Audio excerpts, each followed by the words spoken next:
Welcome, everybody. It's really wonderful to be together today. Thank you for everybody who's joined us now live on Facebook and people who have joined us as we speak in our Zoom room. People can choose as they wish, either to have their cameras on or cameras off. As participants, I will keep Ben and me pinned on this Zoom chat. We're here for the first event, for an inaugural event, which we've put together with New North London Synagogue.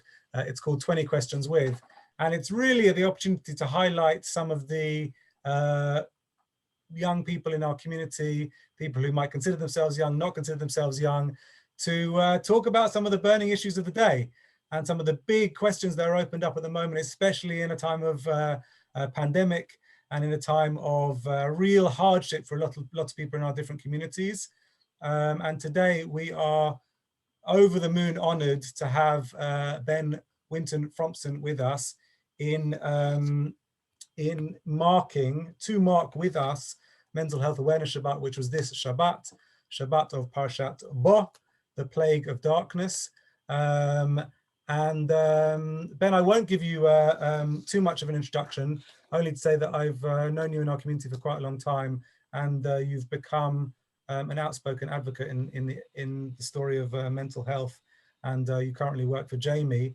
And I just want to begin by thanking you for your bravery and for your willingness to come. And first, we put part of an inaugural event, a first time for us.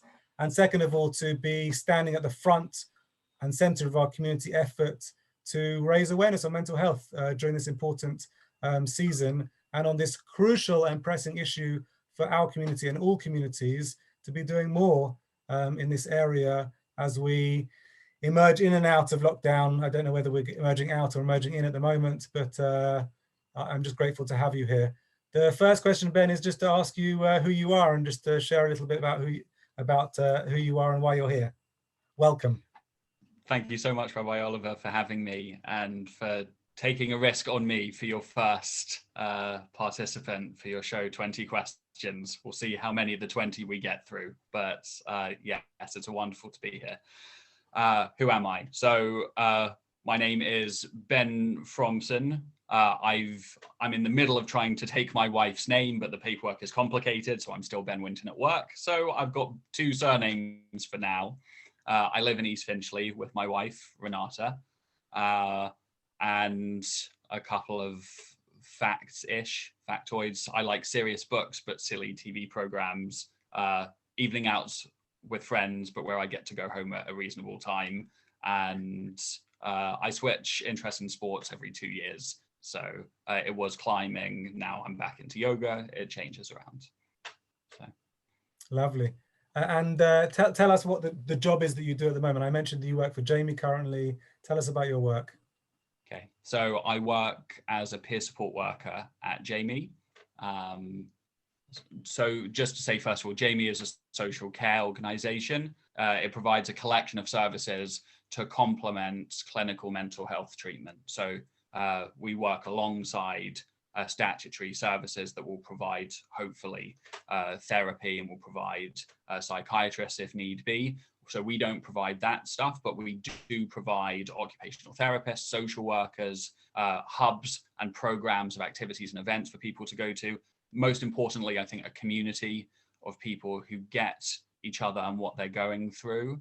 But there are also social enterprises, cafes, and there are peer support workers. So I'm a peer support worker, which is someone who has living experience of mental health problems, and we use those to help inform our practice in assisting the recovery of the people who use our service. So there's obviously a lot more to say about that.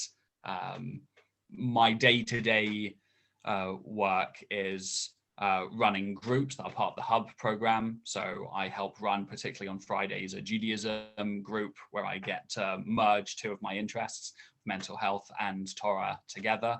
I find interesting ways to do that. I have a one-to-one caseload where, again, I work as part of a team of qualified professionals, but I do some of the relationship building stuff with a group of people and work on things that don't necessarily require qualifications, but the power of the relationship itself is sometimes enough for people to get really far and make progress. And yeah, we emphasize connection, we emphasize understanding a worldview of the other person, and we work together to try and keep people in a better place than they were before. Tell us just a word about what that worldview of another person means. Yeah, so I think a key aspect of peer support is we don't assume that what other people want is what we would intuitively want. So if we are naturally problem solvers, it means that when someone comes to us and shares that they're really struggling, we may want to hear immediately a piece of advice like, have you tried yoga? Have you tried therapy? Have you tried this? We don't assume that they're like us, and instead we ask questions about what exactly this event means to them and what they want, and it allows us to then occupy where they're at. Yeah. Wonderful. And tell us a little bit how you got into this work. Why did you choose to do this work?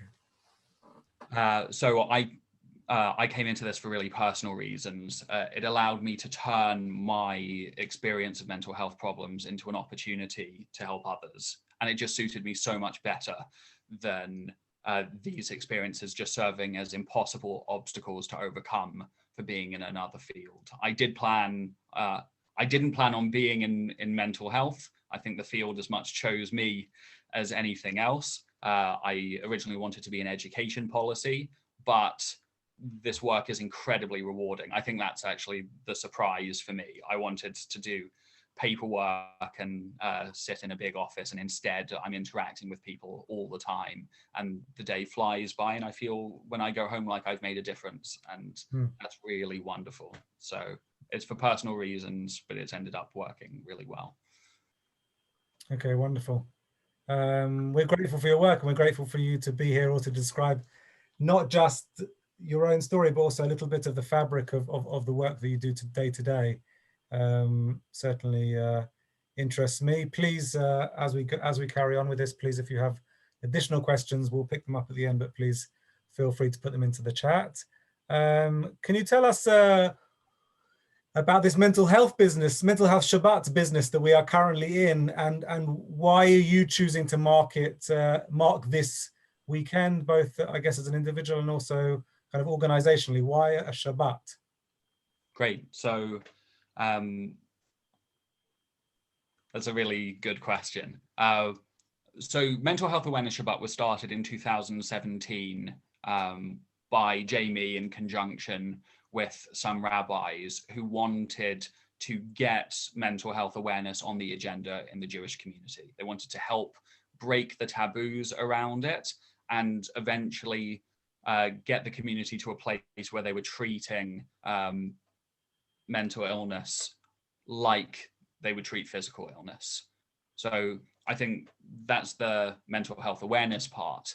I think for why the Shabbat, it's maybe in the saying of Achad Ha'am, that as much as the Jews have kept Shabbat, Shabbat has kept the Jews, and that's the centerpiece of Jewish life for Jews, especially in the UK. We wanted to connect it to a Torah portion, and you mentioned before that it's connected to Parshat Bo, where there's a plague of darkness, and we wanted that deep-rooted connection. So it's not just a superficial connection. We want it to be rooted to our texts. And I hope also I'll be able to share in this short interview a piece of text to show that these considerations run deeply in our tradition.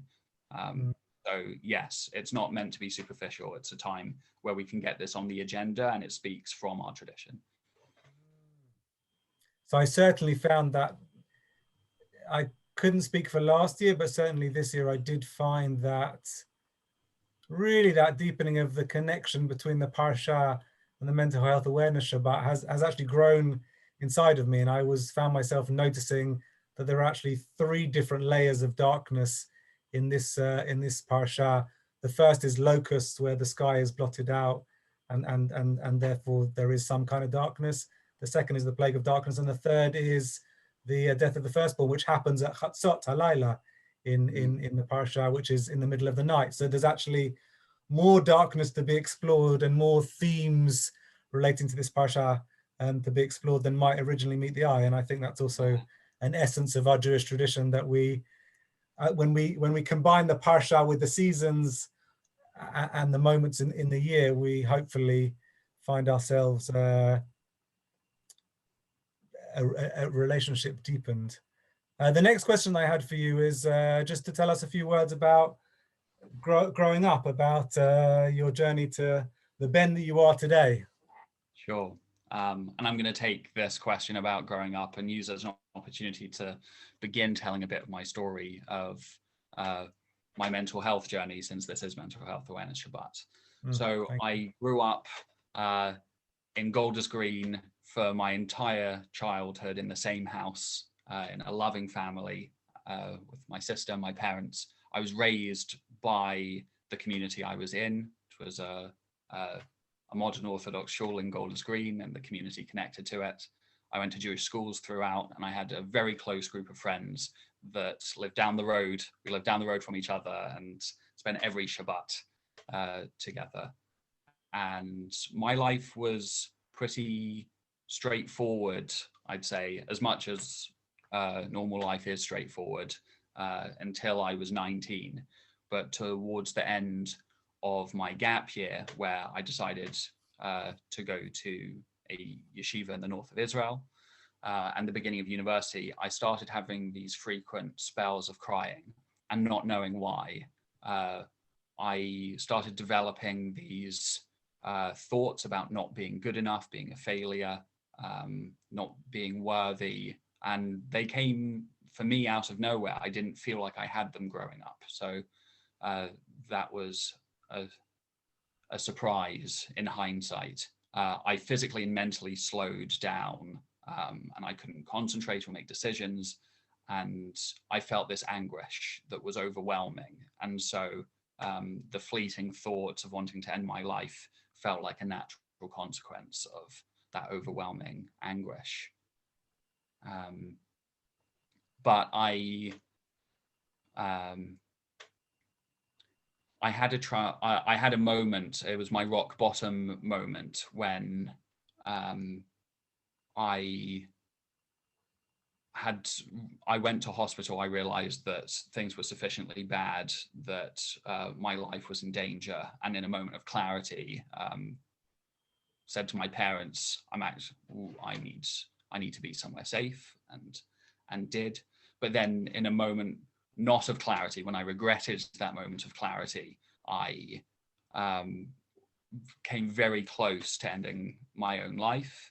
And I guess this was a transformative moment for me.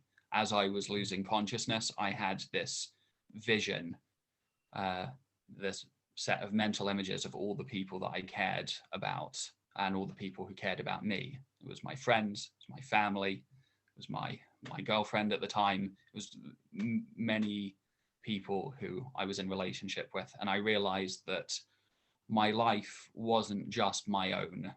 My life in some ways belongs to others too. And if I could, I would do my best to turn my life around for their sake. Now, of course, there's a limit to how much you can live for others. But that realization was really important for me. At that time, I set a deadline of 10 years, that I would give myself 10 years to turn my life around. And if I couldn't, then I would put myself out my misery. I have got rid of that deadline since, and now aim, like almost everybody else tries to die of old age. But it got me through a very tough time and motivated me to do all the group therapy and the thought diaries and the one-to-one work, and to reorganize my core beliefs, and to start meditating and do all of the difficult work that is required to make a dent, to make some progress. And I did. Unfortunately, however, I never sustained those periods of normality, or of what felt like normality before I was 19, for very long. And I realized after university, I was lucky enough to get through and to graduate and to do well. But I slowly realized after university that this posed a big enough set of challenges that I would have to reorganize my life around them. And that's when I decided to become a peer support worker and to go into mental health and to make lemonade of the lemons, the brutal lemons that have been thrown at me. Mm. Yeah. So, yeah, thank you for sharing in those moments, that both of the lemons and the lemonade, I guess. Good to hear that part of your story, and I know even on the other side of the screen, it takes a lot of strength to do this work and to be with us in this way. I guess it actually, you helped me to reorganize some of these questions, which is somebody who doesn't have such a linear mind all of the time. That was wonderful, but it actually segues very beautifully to an aspect of strength.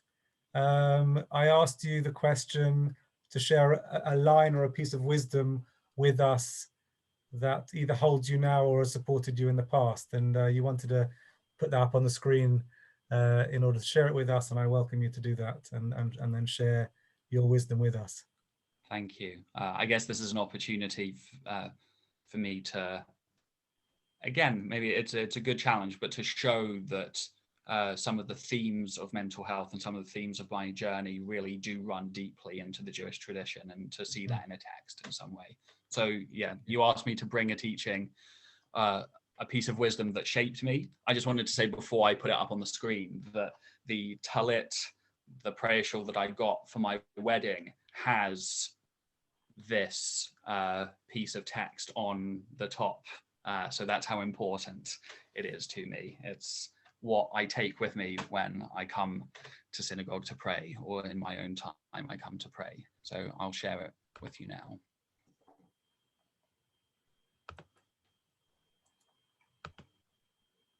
Share. Okay. So hopefully you can see this. So we're looking at a text found in Bereshit Rabbah. So just to say that this is a set of texts of Midrash, and the best short explanation of what Midrash is was given by a friend of mine, which is that you could imagine it as being fan fiction on the Torah, for them to fill in all of the gaps and work out what's going on behind the scenes in some quite radical and exciting ways. So this is some fan fiction on Bereshit, and this actually is on the very beginning, when God is creating the world and is creating human beings. And we enter into a discussion or a debate about the creation of human beings. So I'm just going to read it in English for the sake of time. So Rabbi Huna, the rabbi of Tzipori, said, and he quotes, "While the angels of God were arguing with one another and were deliberating with one another, the Holy Blessed One created the first human being. And God said to them, 'Why are you debating? This human, this first human, is already created. I've already created this first human being.'" So just to share a couple of things that I get from this. First of all, I see the angels of God here as being the closest thing to where human beings can get to. And the fact that when they argue and deliberate, it's not actually clear to them whether human beings should be created, whether it would be good for humans to be created, reminds me of the limitations of something I love doing, which is arguing and deliberating and doing philosophy, and actually realizing that it's possible to reason your way to a very dark place. But what our tradition affirms is there's some level of intelligence and meaning above what we may immediately ascertain which is that it is actually good for us to be here, regardless of whether we can debate and deliberate our way to that conclusion. So I think that that's really important for me, which is, and this is a big aspect of mindfulness as well, which is to put aside the deliberations of our mind and to just experience existence. And my feeling about the goodness of life comes from that much more direct experience. But I see lots of these themes here about the goodness of life and about questioning whether human beings really should have been made in the first place as having a very old tradition. And so I saw myself in this text, and this is the reminder that I take to shul every time I put on a talit. So that's what I wanted to share. Can I ask you just say another word about, because I think you alluded to it, about the story being ancient, how that affects you and frames the midrashim in themselves being ancient and these stories being ancient. Did I pick up a note that also affects how this story influences you? I guess so. I think that the framing of some of these, I guess especially my mental illness, depression, I think the framing of it may be quite new in a medicalized sense, but the underlying feelings and emotions are very old. And to see how they've been understood in culturally specific ways across time is very valuable to me. And then to see the ways in which it's been framed specifically by my culture is going to be even more valuable to me. And yeah, it makes me feel connected. This isn't just something that arose with the invention of complex technology in the 19th, 20th, and 21st century. This is thousands of years of people sitting and thinking, is it really good that we're here? And trying to come up with that question. But clearly enough people had children because they believed that life was good. And I hope to do the same. Thank you, Ben. I think it was important for you and also important for me that we don't solely talk about mental health, but we'll have a couple more questions on this, and then we'll go to some of your other loves and insight into the world, because you are somebody who has a powerful voice, and whilst your powerful voice is significant and crucial on the occasion of this Mental Health Awareness Shabbat, it's also nice to hear kind of other parts of yourself alongside. So one of the last two questions that I had about the Mental Health Awareness Shabbat is why are you passionate about raising awareness in this Jewish community on mental health? I think a lot of it is that I'm already here and I'm already in it. But I think maybe the more interesting part of the answer is that I see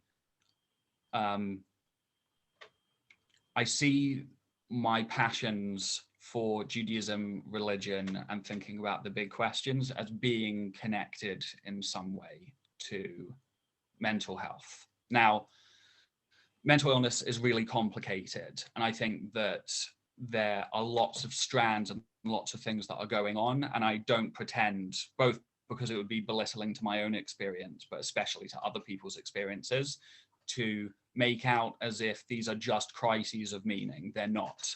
But I think that real illness and anguish brings up bigger questions about why this is all worth it in the first place. And I think that that's where a tradition can come in to remind us or to give us hope and say that this is something that can be worth it.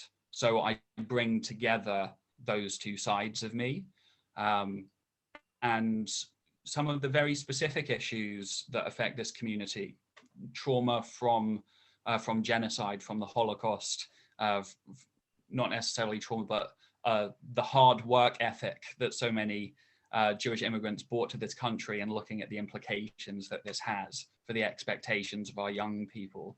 These are things that inherently and not just interest me and fascinate me, but I'm affected by, and therefore I feel passionate about being here to bring that to the surface in constructive ways.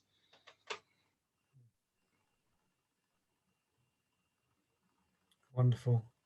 I guess just in my own mind, we are a community perhaps like any other, and also exceptional in our own ways. All the different Jewish communities that make up the Jewish community, and often the vision from inside community is that mental health trouble exists elsewhere and not here. And from a personal stance, me, Oliver, Rabbi Oliver, and from many people I know in the community, these are real questions and real issues that face so many of us.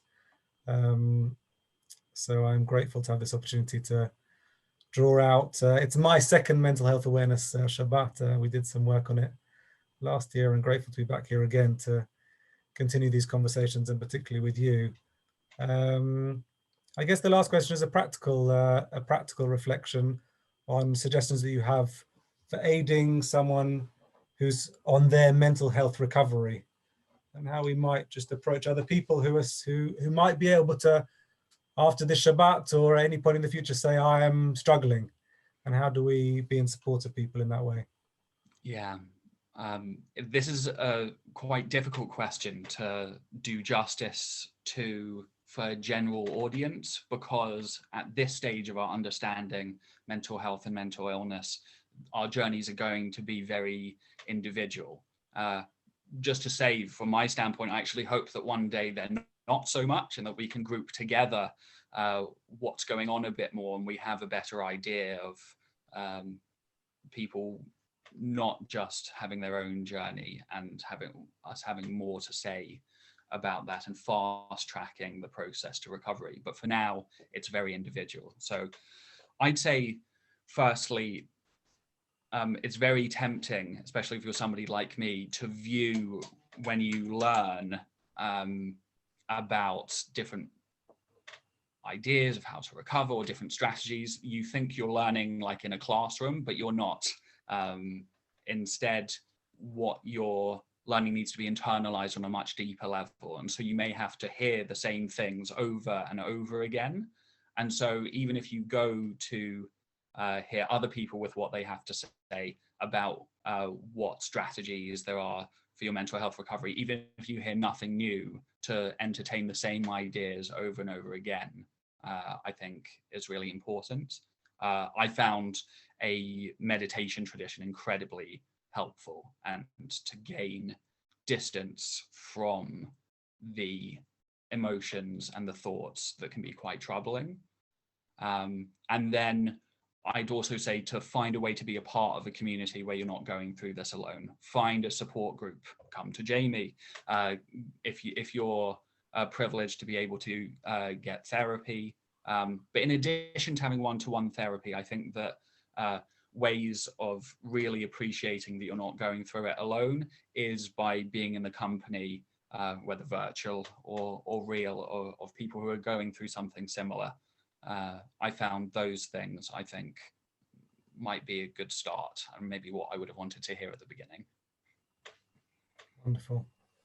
Thank you. And it reminds me of my responsibility that we will put up some resources in the chat at the end, and on the Facebook page and on the Instagram page, if you want to be in contact with Jami or any other mental health resources that are inside this community and outside of this community. I'll make sure that those are appropriately posted underneath the link that you are watching from in the next minutes and hours, so that those are available.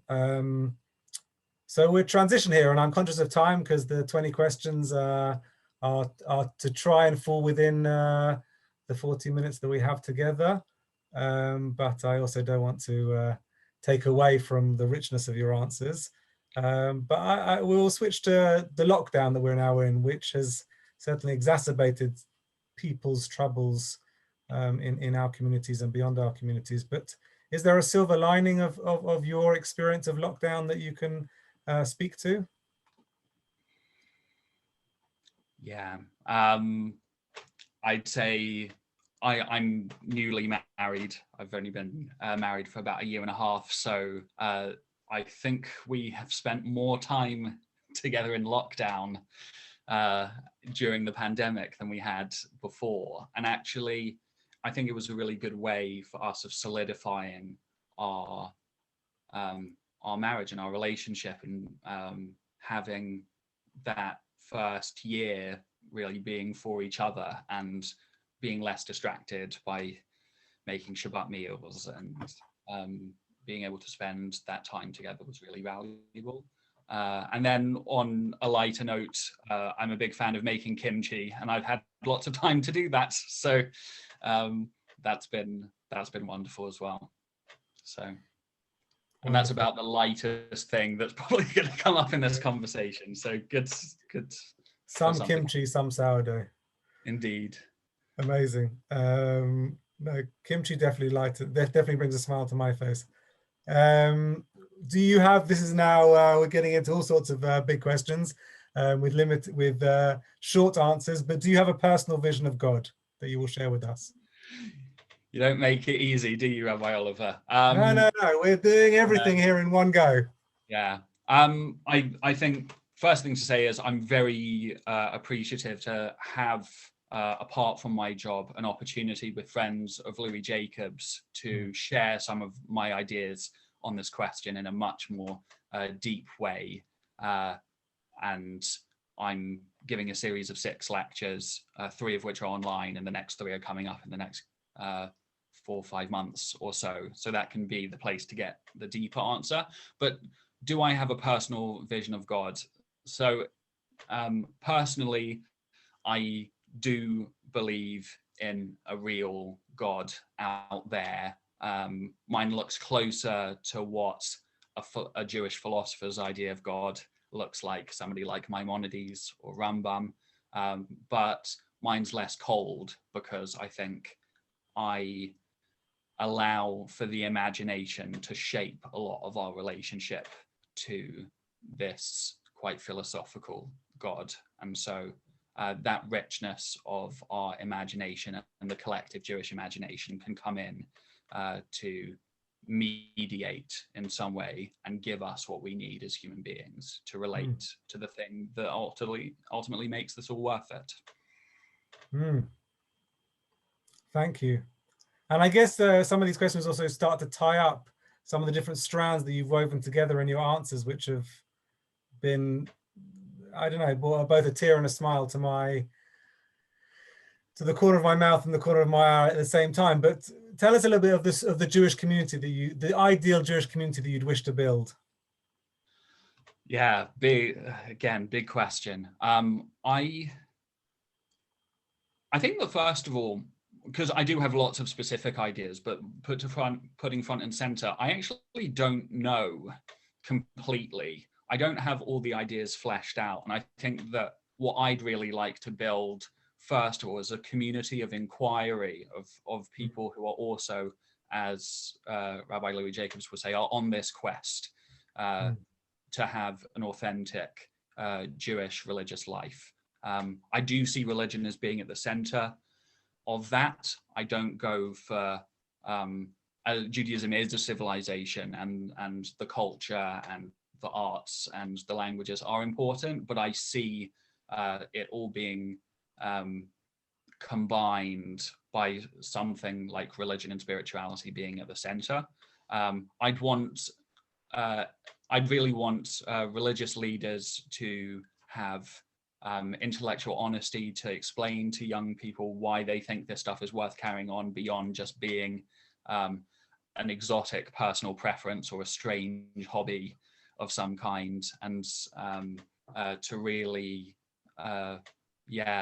explore those answers and questions in a deep way, to build up something that I actually think Christian communities have been doing for a while, but we can make it our own, a type of what we would call apologetics, which again is a word that Jews don't know and are not comfortable with, but I'm very comfortable with, which is giving answers and explanations for why we should do a lot of this complex stuff. And I'd love not for there to be one answer to that question, but for there to be lots of competing answers.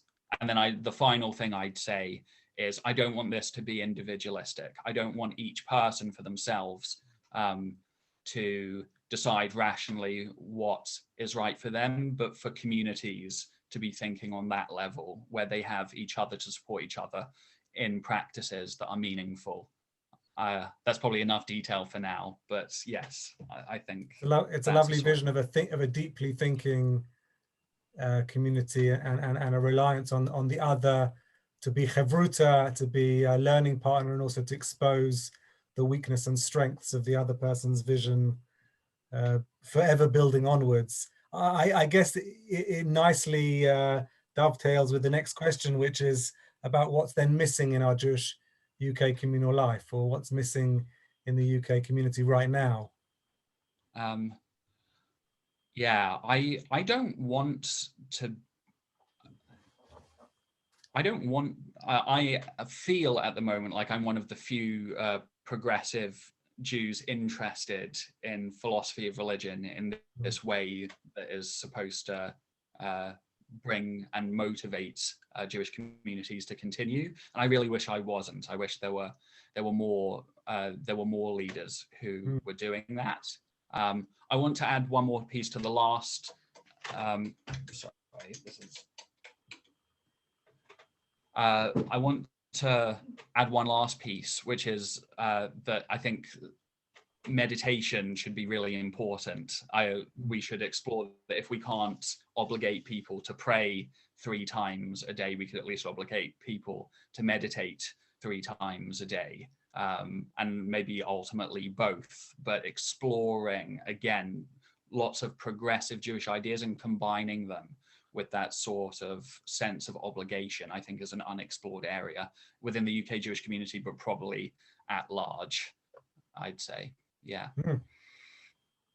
Okay, wonderful. The questions kind of get huge and they get small. This is both a small and a huge question, but can you tell us one person in your life who's been important to you or is important to you? I'm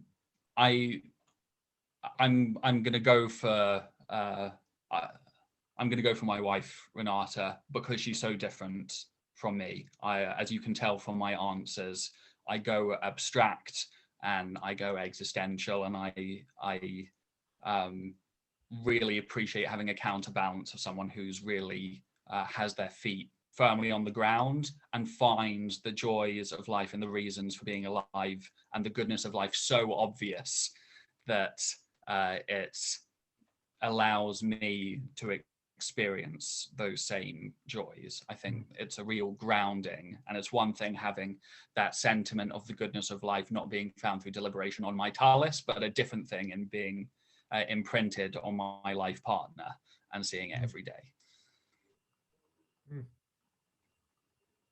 I'm very touched by the answer of how a partner can be such a powerful shift and transformation, and also a reminder of that continuity of that journey forward. I definitely connect and relate to the way you answered that question. Thank you. So we're closing towards the end, and the questions don't get that much easier. But we had a René Cassin event today about the Uyghur Crisis in China, and can you just tell us a little bit about the Uyghurs, because it's also another area which you are passionate about?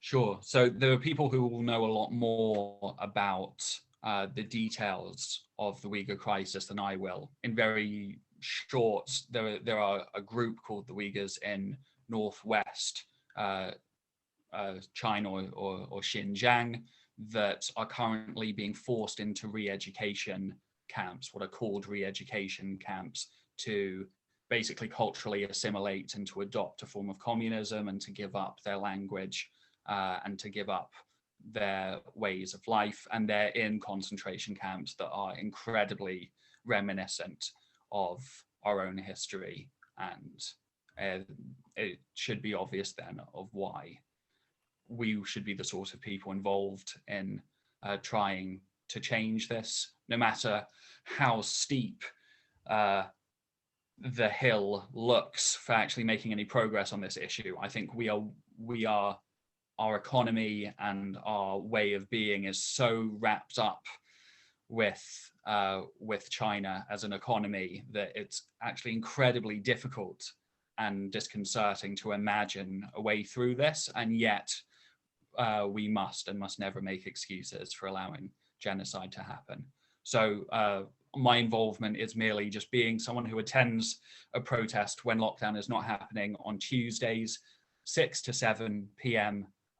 In Hampstead, outside the cultural attaché. If you go to the Facebook group Jews for Uyghurs, then there'll be details of more. But I didn't set it up. It was set up by an Orthodox Jewish guy called Andrew, and he's been doing it for over 1.5 years, coming up to 2 years now. And we just want a few more people to join so that this can become more of a movement. Okay, good. Thank you for your work on that topic as well. And certainly it does seem to be that whilst the mountain is very tall to climb in this area of Uyghur oppression in China, there does seem to be more of a call to arms in relation to this issue, and also certainly how it impacts on the Jewish community over the last months. So anybody watching this now or in the next few days, hopefully can be in contact in some way or another with that Facebook group. And to do more on that question. I'm just going to ask you 2 more questions, and we won't have nailed 20, but we'll have got pretty close and people won't even notice that there weren't 20 questions, which is good. Thank you for giving us room to breathe.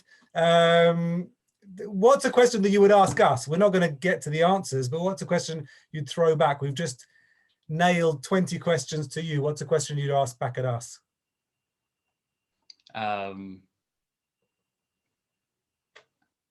My heavy question would be not for you to answer necessarily now, but just as a Jewish leader, for you to answer why are you a religious Jew, and why should that persuade anybody of the next generation to be so as well? Okay, great. That's a good one. Thank you for the question. And I guess framing it kind of to the people watching, it's a question about why we do what we do. Why do we build community, and why do we specifically build religious community? And perhaps if we can't answer the question, it's a question to kind of go back to your ideal community and the community that you're engaged in, which is to do some of that real investigation and real learning and real questioning, so that we can expose and excavate to a point where we can actually answer the question. Okay, thank you for the question. The last question is to wrap it up. I'll actually say my thank yous now and then ask the final question.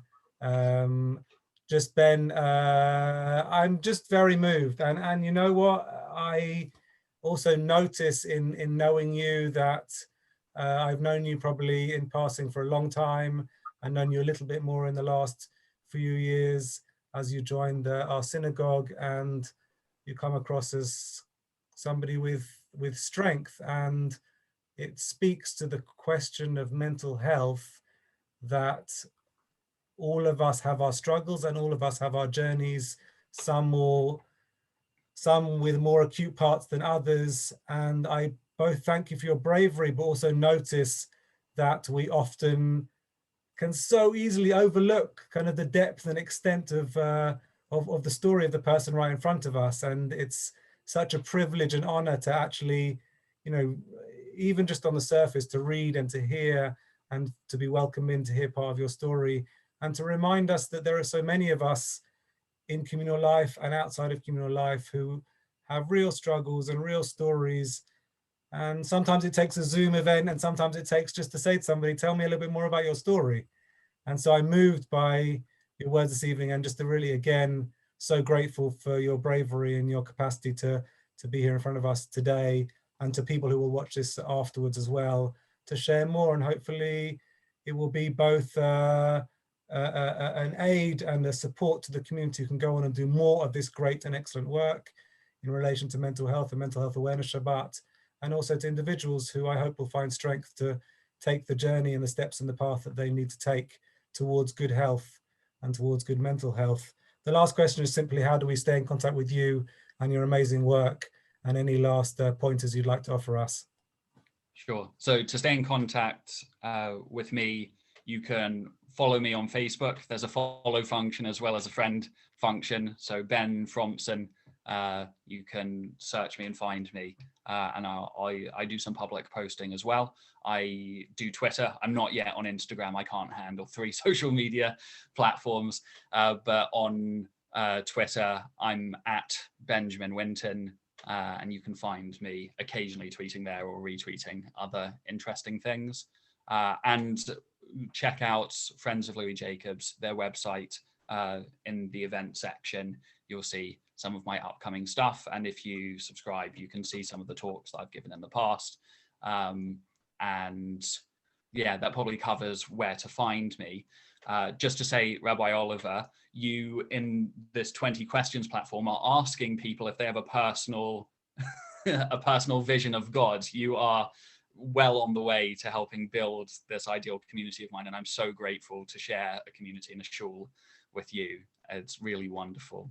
And just to say, to kind of bring the 2 parts together, I mean, for me, the Jewish community helps inform why it's worth going through the anguish for me, and helps build a vision of a better world. And I see these 2 parts as connected. When I ask people why this is worth it, I want to hear some of that passion and appreciation for what this can mean to people and what a lifeline it can be, or part of a lifeline it can be. And I look forward to being around and helping to make this a reality in whatever way we can. So thank you for having me. Thank you, Ben. We will close here this evening, and thank you, everybody.